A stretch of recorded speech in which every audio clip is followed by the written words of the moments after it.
janji-janji manifesto. Perkara berkaitan dengan leadership ialah kita telah pun bersepakat yang amat berhormat Dr. Mahathir adalah Perdana Menteri, Dr. Wan Azizah adalah Timbalan, dan Saudara Anwar adalah Perdana Menteri yang berikutnya. Dan dalam mencapai keputusan itu, kita tidak mengikat dengan satu garis masa. Ya. Kemudian perkara yang pertama, iaitu Perdana Menteri dan Timbalan Perdana Menteri telah pun berjaya kita laksanakan. Manakala dengan kemenangan itu, Datuk Seri Anwar telah mendapat pembebasan dan pengampunan.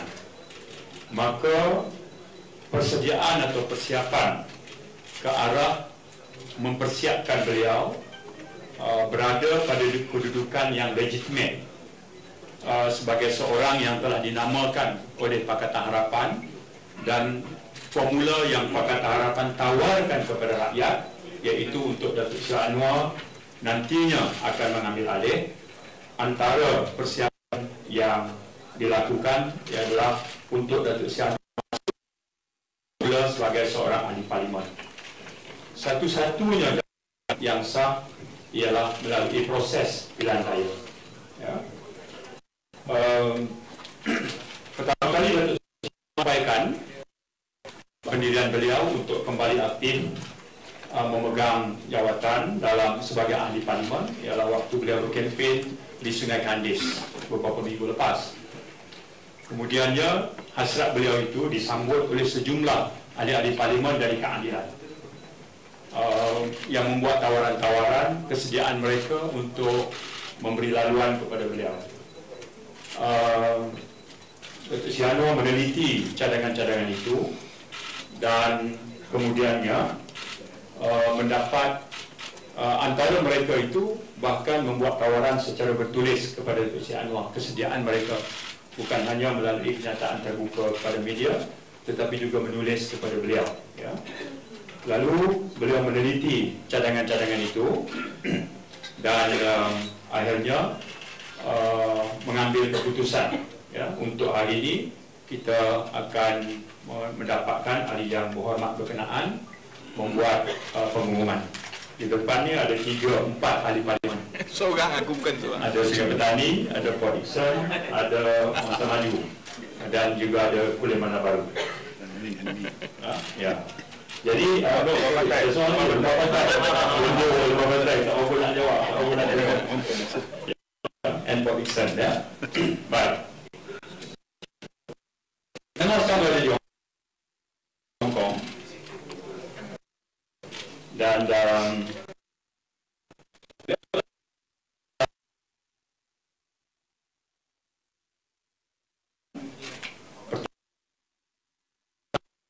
pimpinan sila nak presiden memaklumkan pada pimpinan parti-parti sahabat, ya, pendirian dan juga pilihan yang akan diambil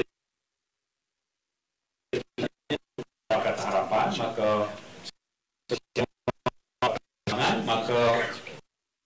menyampaikan perkembangan ini kepada pertama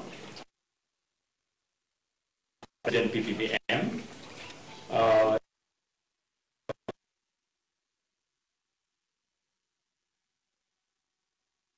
mana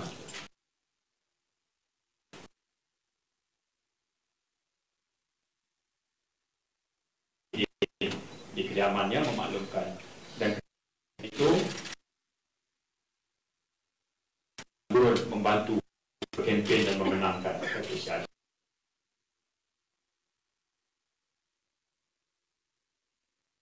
Perjalanan balik sekarang ini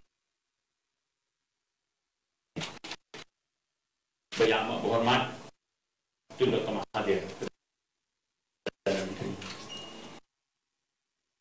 Parti telah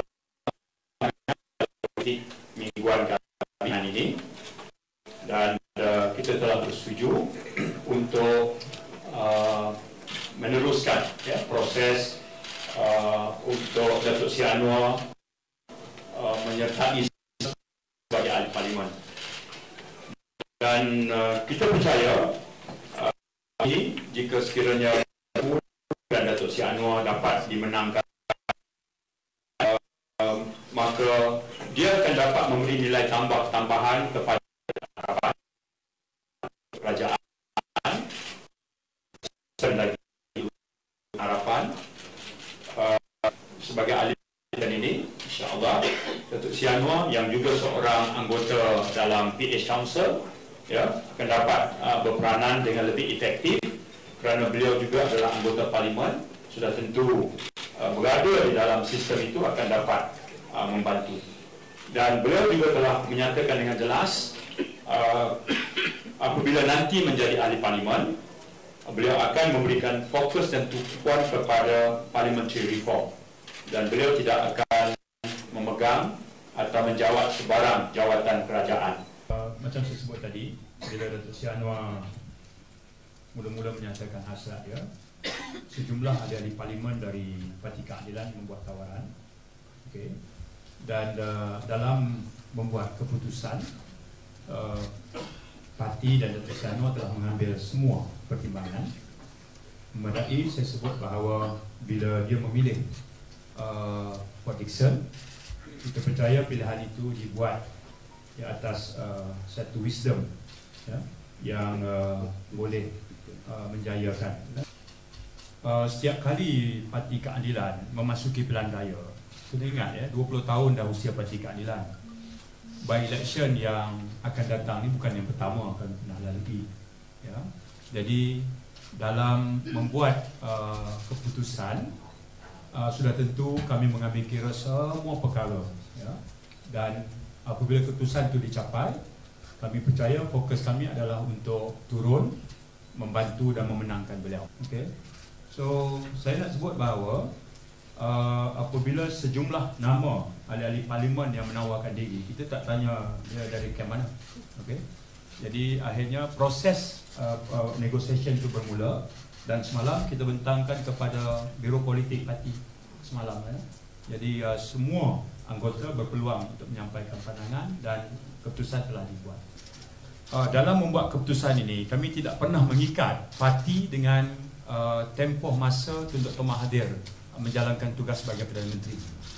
Kami tidak pernah mengikat keputusan ini dengan tempoh masa Tun Dr. Mahathir. Datuk Seri Anwar selalu pesan kepada pimpinan keadilan, sekarang adalah masa untuk memberi dokongan dan sokongan penuh kepada kepimpinan Tun Dr. Mahathir sebagai Perdana Menteri. Dan kita harus bekerja menterjemahkan agenda reform pada kedudukan di mana kita berada sekarang. Jadi saya nak sebut bahawa bila kita membuat keputusan, kita tidak pernah mengikat tempoh Dr. Mahathir terus sebagai Perdana Menteri. Dan macam saya sebut tadi, ketika konsensus Pakatan Harapan dibuat, ianya tidak mengikat tempoh itu. Dan Dr. Seri Anwar pun memberi kenyataan berulang kali secara terbuka bahawa Tun Dr. Mahathir akan terus mendapat sokongan kami untuk beliau terus menerajui negara sebagai Perdana Menteri.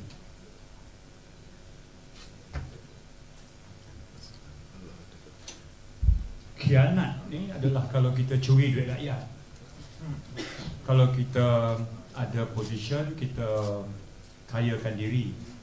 Okay? Kalau kita ada kuasa, kita tekan rakyat. Okay? Tapi dalam satu sistem demokrasi di mana jalan untuk kita mewakili rakyat dalam parlimen adalah melalui proses pilihan raya, dan dalam kedudukan ini ianya dibuat dengan maksud yang khusus bagi melaksanakan satu ketetapan konsensus. Dan kena ingat, sebelum ini 5 tahun lepas Datuk Seri Anwar tu dia adalah ahli parlimen, kemudian dia direntak dan seret ke penjara. Jadi peluang dia untuk berkhidmat kepada rakyat dinafikan selama dia dalam penjara. Dan sekarang dia bebas untuk mengambil bahagian. Di sana ada di kalangan ahli-ahli parlimen keadilan yang berpendapat bahawa kiranya diberi laluan kepada Datuk Seri Anwar, dia akan dapat menjayakan sebahagian daripada misi besar, iaitu konsensus Pakatan Harapan. Jadi niat murni itu saya tidak anggap sebagai ianya satu pengkhianatan, kerana ianya satu proses yang legitimate untuk Datuk Seri Anwar jika menang mewakili kawasan itu. dan akan terus memberi khidmat seperti mana Datuk Daniel memberi khidmat selama ini. Kodiksen, new name, has been constituency that been represented by Parti Keadilan for the last 3 terms. Okay, 2008, 2013, and the last election. Okay, for that, we consider that Teluk Kemang or Port Dickson is one of the separate seats. Okay. Next is to assemble the best brain among Parti Keadilan with the cooperation from our coalition partners, DAP, Amanah, and Bersatu, to form a formidable election machinery and then ready to move on. Okay, and the election machinery will be headed by Nurul Izzah as the pengarah JPRP for party. Alright. For the second question, whether or not any compensation been offered by Datuk Sri Anwar or party to Datuk Daniel, there is none. You know, that's the beauty of being a party member in Keadilan. So we don't have to worry about that. Like Rafizi, for example, bila dia give way sekolah, dia kena penjara, tak dapat ambil bahagian. You know, then Presiden Parti masuk bertanding di Pandan. There is no compensation. He's a poor man now. You know, so that's to answer your question. All right. Just for the leader from the family, some people are saying that it should be like a family affair, the father, mother, daughter, in politics in the same party. Any comment on that? Baik Dr. Azizah ataupun Nurul Izzah, kedua-duanya telah teruji. Yang penting adalah mereka dipilih melalui proses demokrasi dan mereka dipilih oleh pengundi-pengundi di kawasan yang mereka wakili. Ya, ianya bukan keadaan Anwar Ibrahim kemudian ada kuasa, okey Dr. Azizah, you jadi ahli parlimen, Nurul Izzah, you jadi ahli parlimen. No, bukan Anwar yang pilih. Okey, yang memilih adalah pengundi di Pandan yang memberi kemenangan Dr. Azizah 51,000 majoriti. Dan yang memberi kemenangan kepada Nurul Izzah baik di Lembah Pantai 2 Penggal maupun di Permata Ampau. Siapa yang mengangkat kedua-dua ini di parlimen? Undi rakyat melalui proses demokrasi. Okey. Ya.